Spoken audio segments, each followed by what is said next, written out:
Do you like action? Maybe JRPGs? How about Cyberpunk? No, not that one. If you said yes to any of those questions, then do I have the video game for you?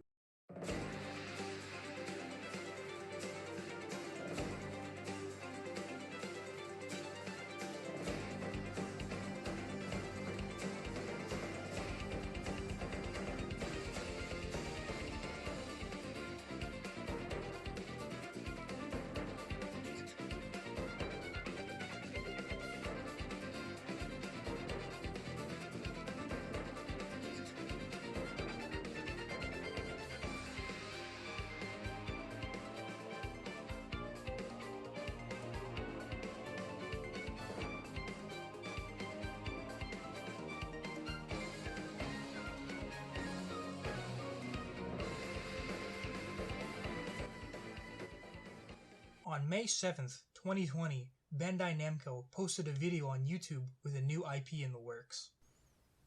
The description read, "In a far distant future, humanity's last hope falls into the hands of an elite group of psionic soldiers who battle an invincible threat known as Others. Unravel the mysteries of a brain-punk future caught between technology and psychic abilities in Scarlet Nexus." Scarlet Nexus is an action RPG that takes place in the far future where the world is overrun by giant freaky creatures known as Others. You follow the dual protagonists of Yuito Sumeragi and Kasane Randall. You're probably wondering, why are there two protagonists? Well, that's because there are two perspectives in this game. At the start of the game, you have to choose between Yuito and Kasane to start the story with. If you pick Yuito, you'll see the story from his perspective and vice versa with Kasane. Both sides follow the same story, but you experience and witness different events depending on who you choose first. You will exclusively play as Yuito or Kasane. It's a super creative way to tell the story, and I personally wish that more games were designed like this. Each side is essentially their own little story and can be played without knowledge of anything. You can either play Yuito's side of the story and still get a decent grasp on the main conflict and the lore of the world, and the same goes for Kasane's side of the story. It is still highly recommended to play both sides of the story eventually, but however, it doesn't matter who you start with. Kasane is cool and all. She uses throwing knives as her main weapon, and she's very pretty and a pretty well designed character.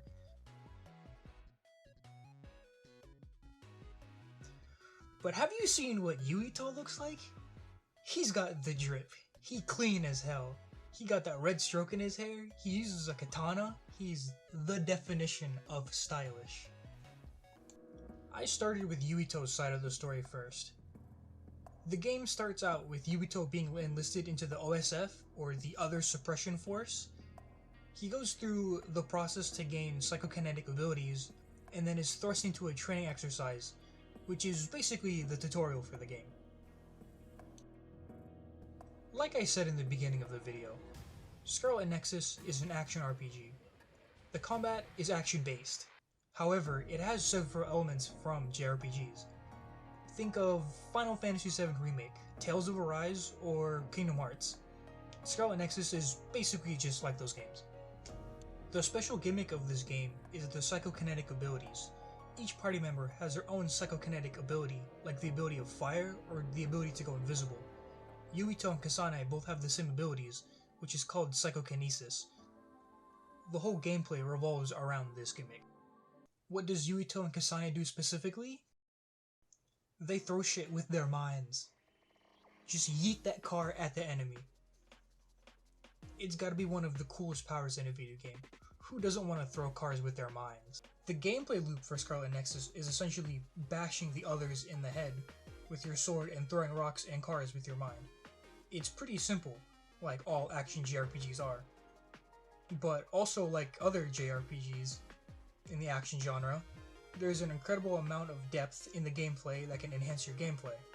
The things you can do is merge your psychokinesis with your allies' psychokinesis to make yourself stronger in fights, upgrade your brain map to make yourself stronger, learn more combos, stat upgrades, and you can use the brain field. The gameplay is absolutely addicting, and I honestly think it is one of the most fun action JRPGs I've played. You may think that it can get boring after a little while, but for some reason it just never gets boring. Level grinding is a commonplace thing in any JRPG, and this game is in no way safe from that. But unlike most level grinding, when combining the brain map upgrades and the psychokinesis merging, level grinding becomes a lot more fun and engaging, unlike any other JRPG. You can't really spam the A button to win and then move on to the next enemy. You need to actually see what your enemy is weak to, so you can defeat it in the bestest and fastest way possible. But because this is still a JRPG at the end of the day, if you get a good rhythm going, you can get a lot of levels in a short amount of time just by doing the same things over and over and over again. Luckily, this game is super flashy, so at least everything is pretty to look at. Speaking of being flashy, let's talk more about that. This game looks absolutely beautiful. I have played this on a computer that has a 1650, the original Xbox One, and then my current computer, which is a 3080. So no matter what I played it on, it still looked gorgeous. From the busy, life-filled cities to an abandoned highway, everywhere you go in this game, it looks great and you won't be disappointed at any of them.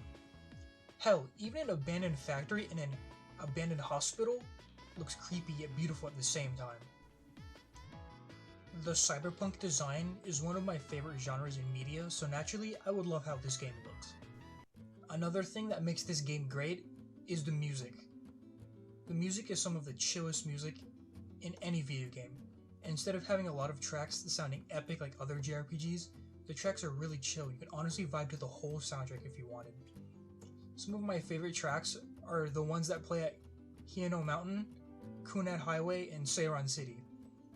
The whole soundtrack is available on YouTube and Spotify, so you can listen to it whenever and wherever. I haven't really talked about the story at all, have I? Well, let me give you a brief summary of the story. Yuito and Kasane go through several missions to discover the reason why others are invading the world. What's going on in the background? Are the leaders really just, or are they corrupt? Why and how did the world become what it is today? And why is Naomi so fucking adorable? Can we stop for a moment and just talk about how adorable Naomi is? She's the cutest character in the game.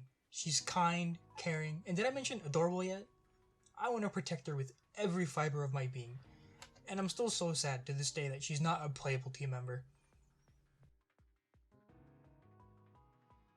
Her English voice actor is doing a great job, and I love every line that she says. If she sounds familiar, then she's also the English voice actor for Ganyu from Genshin Impact. And then, if you're playing in Japanese, she's also voiced by the woman who voiced the goddess known as Mimosa Vermilion from Black Clover. Anyways, back on topic. Now seems like a good time to talk about some of the characters. Scarlet Nexus has a total of 8 playable characters. I say playable in quotation marks because the only characters you control are Yuito and Kasane, but the other characters are just as important as the main two. I really do wish the rest of the cast was playable. Being able to play as Hanabi or Tsugumi would be really fun, but hopefully more characters will be controllable in the second game if we ever get one. The story loop is also mostly the same as the gameplay loop. You, as Yuito or Kasane, will get assigned a mission. You go to that mission location, complete several objectives in that location, and then you end the mission. Usually at the end of the mission you will learn some important lore about the world or something that moves the plot forward. The story is pretty deep, and there's a lot of deep lore stuff in the game. The world of Scarlet Nexus is so interesting, and every little thing about the world is so fascinating, and I'm invested in what's going on in the world. How psychokinesis becomes a thing in the world is by a psionic hormone that humans gained and eventually developed into psychokinetic abilities over time. And then, when humans developed the hormone, others fell from the sky and started to run rampant on the earth. Others are one of the main enemies of this game. They're honestly really gross looking creatures. Like, just look at this thing. It's got a weird looking body, some gross ass legs. And why is it wearing high heels? When getting further into the story, you get more lore about what the others are and how they descended upon humanity. What's the extinction belt? Nagi. Yes, sir. It's an anomaly that's believed to be the product of the spring of extinction. Exactly. It accumulated near the Earth's stratosphere and has covered the whole globe. Others are born inside it and have been observed descending to the Earth's surface, so don't go near areas where the belt is thick. There is a lot more stuff that I don't really want to get to into this video, so I'll leave it to you guys if you end up playing the game. Or you can just use this cool alternative option if you want to know about Scarlet Nexus' story, lore, and the world. Scarlet Nexus has an anime! Now, I know what you guys are thinking. Ew, anime, that's so gross, only losers watch anime. Well, yeah, but that's not the topic right now. I know a lot of people who don't really like JRPGs at all, so putting one of the best parts of the game, the story, into an anime is a great idea. So you can experience the story of Scarlet Nexus in its entirety without even needing to play the game.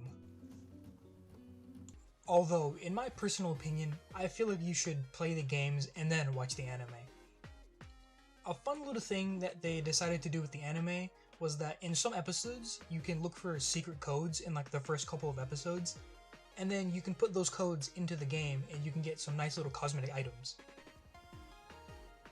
Scarlet Nexus is a wonderful action-packed game that I recommend to everybody who loves JRPGs, or even video games in general. The game has gotten several DLCs, both free and paid, so even after you're done with the main story, there's still a lot more to do. The game is pretty replayable. It's on all modern-day consoles, like the PS5, PS4, Xbox One, Xbox Series X, and PC. The usual price is $59.99, but it goes on sale pretty frequently, and if you have the Xbox Games Pass, Scarlet Nexus is on there so you can play it for free. I hope that this video made you want to play Scarlet Nexus, or watch the anime.